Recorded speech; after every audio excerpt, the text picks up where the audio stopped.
Do you feel there's something missing in your playing? Do you want to know how to confidently solo all over the guitar neck? Do you want to get out of playing the same old pentatonic box? Do you want to have more options and creativity in your soloing? In this video, I'm going to show you the 5 shapes of the pentatonic scale that pro guitarists use to map out the entire neck and solo freely in any key. In my 30 years of teaching, I've helped countless students expand their pentatonic vocabulary and creativity with what I'm about to show you. Learning all 5 shapes of the pentatonic scale, learning how they connect to one another, and learning how they connect to the caged chord shapes really helped my creativity go to a whole new level. So there are 2 methods that I use to map out the pentatonic scale all over the fingerboard. Both methods will give you all of the notes in the scale on the neck. And ideally, you'll want to know both methods. The first method is the landmark pentatonic method. Here you will find the 2 landmark shapes, shape number 1 and shape number 4, and their diagonal extensions up and down the neck. This 2-shape method is easy to find for any key because you only have to locate 2 shapes. And it's also easy to memorize because, again, we're only contending with 2 shapes. I think everyone should start with the 2-shape landmark pentatonic method. If you haven't seen my earlier video on this method, I suggest you check it out. I'll put a link in the description. A ton of classic guitar vocabulary comes from this landmark pentatonic method. But a lot of guitarists come to me because they get stuck in ruts playing the same shapes over and over. So if you're looking to expand your vocabulary and gain a clearer map of the neck of the guitar, then this video is for you. What this video is about is the 5-shape or caged method of mapping out the pentatonic scale.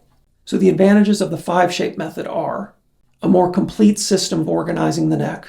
It's very consistent. Each shape has 2 notes on every string. The 5 shapes of the pentatonic scale map on to the 5 caged shapes and caged minor shapes. This allows you to better see the connection between the chord shapes and the pentatonic scale. This method also allows you to use the pentatonic scale when crafting rhythm guitar parts, a la Jimi Hendrix, John Mayer, Corey Wong, Isaiah Sharkey, and many, many others. If you learn these 5 pentatonic shapes and how they connect, you gain the ability to move up and down the fingerboard or across the fingerboard with complete freedom. This method gives you a lot more creative possibilities, while the 2-shape method gives you a lot of classic guitar vocabulary. First off, here are the 5 shapes. Shape number 1 in blue and shape number 4 in green are what I refer to as the landmark shapes of the pentatonic scale. They are the most widely used shapes and they form the foundation for the 2-shape landmark pentatonic method. I also think of them as the foundation for the 5-shape method. Whatever key I'm in, I locate these 2 shapes first. Then I make a mental note of what fret each of these shapes is located on. This gives me 2 safe landmarks to reference as I'm climbing up and down the neck in the other shapes. So here's a very important tip. Don't just learn and practice the shapes in order up the neck, 1 through 5. I've seen many students over the years memorize the shapes in order, but their whole system is based on shape number 1. They always started their solos with shape number 1, and they tended to climb up the scale using the same paths every time. And if they were to go off the rails, they would have to start back over at shape number 1. So for any key, you first want to establish where shape number 1 and shape number 4 are located. And these 2 landmark shapes will give us a great foundation for the other shapes. In my example for this video, we're in the key of C major or A minor. Shape number 1 has its root notes on the E string. So if the song was in the key of C major, I would find the note C on the low E string. That would be here at the 8th fret.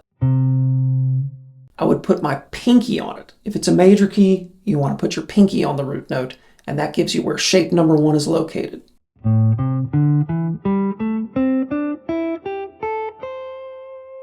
If a song was in A minor, I would now locate the note A on the low E string. That'd be here at the 5th fret. I put my index finger on it and play shape number 1.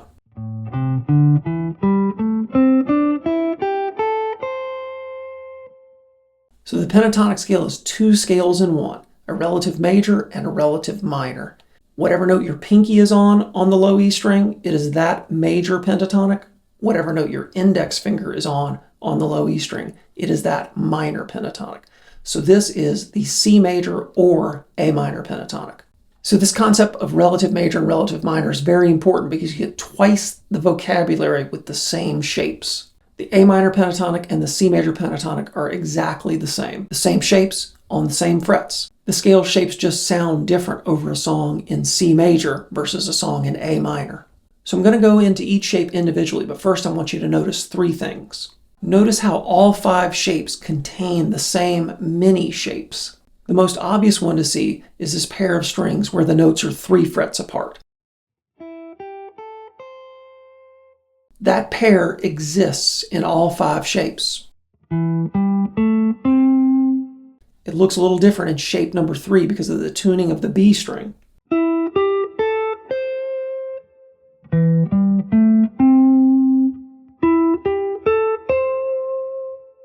That little 2-string group is a nice hack to help memorize these shapes. The next thing to notice is how the higher notes of one shape form the lower notes of the next shape.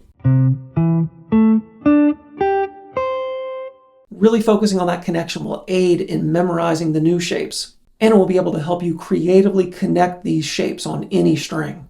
The last thing to notice is that each of these 5 shapes connects to a caged shape of both C major and A minor. You don't need to know the cage system to make use of these 5 shapes of the pentatonic scale, but it is helpful to see the chords underlying them.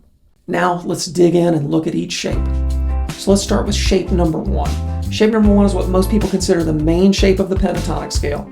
It has the most consistent fingering of all of the shapes. My index finger is going to stay on the same fret the entire time. In this case, at the 5th fret. And shape number 1 looks like this.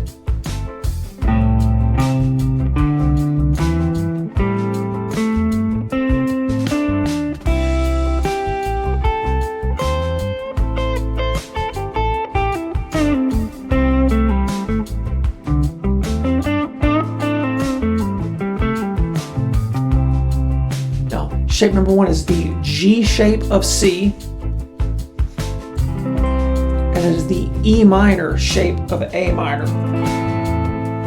Or more practically, I play this shape for the G shape, and this shape for the E minor shape.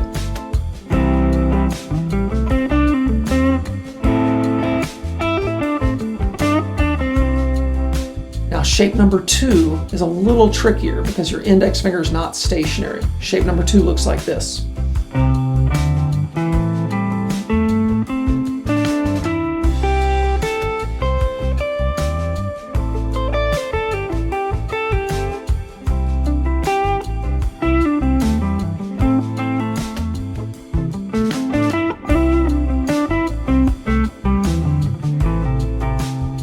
Shape number 2 is the E shape of C,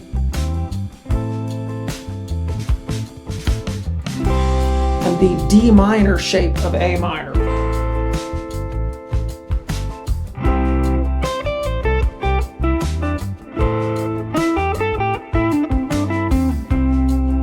So next up is shape number 3. Shape number 3 looks like this.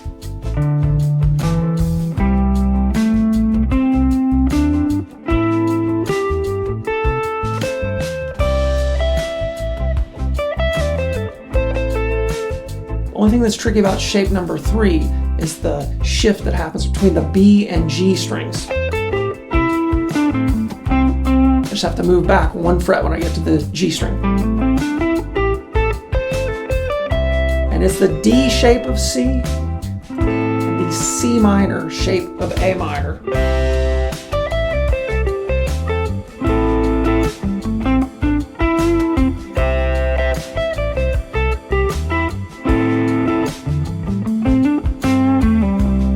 Next up is shape number 4. This is the other landmark pentatonic scale shape. So my root C with my pinky is here at the 15th fret, and the root A is here at the 12th fret with my index finger. The shape looks like this.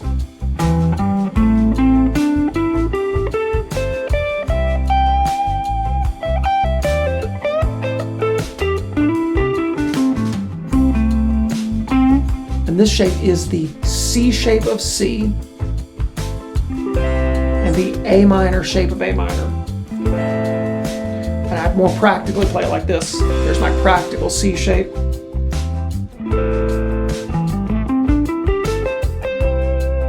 Then I get to shape number 5.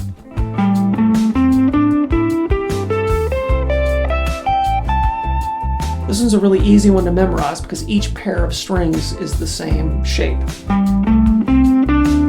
I have this pair, and then I move back up. And this is the A shape of C and the G minor shape of A minor.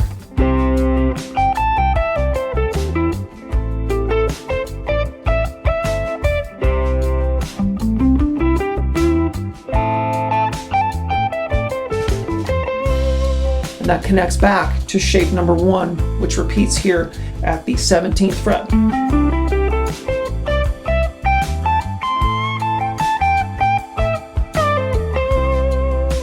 So once you learn all 5 of these shapes, you can really gain a lot of freedom on the neck.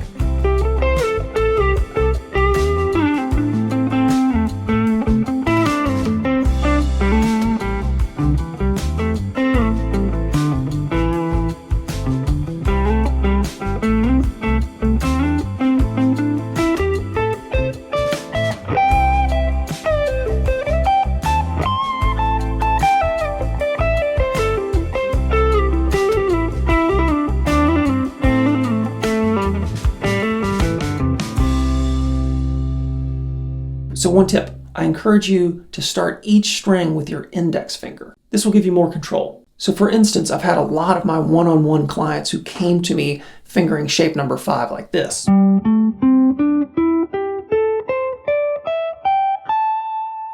while this is intuitive and maybe efficient, it's really hard to have a lot of control with your middle and pinky fingers. Much more powerful to use your index and ring finger.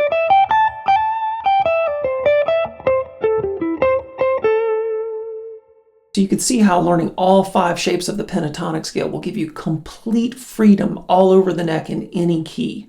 Your next step is to practice these shapes with backing tracks. Start with our example key, C major or A minor. When you start to feel really comfortable with those shapes, switch it to other keys. I highly encourage you to spend some time in the less comfortable shapes, shape 2, 3, and 5. Those are the least used shapes, and therefore mastering those shapes can really make your pentatonic scale playing sound unique. To really play like a pro, you need to be able to connect all of those shapes on every string. So watch this video to take your playing to the next level.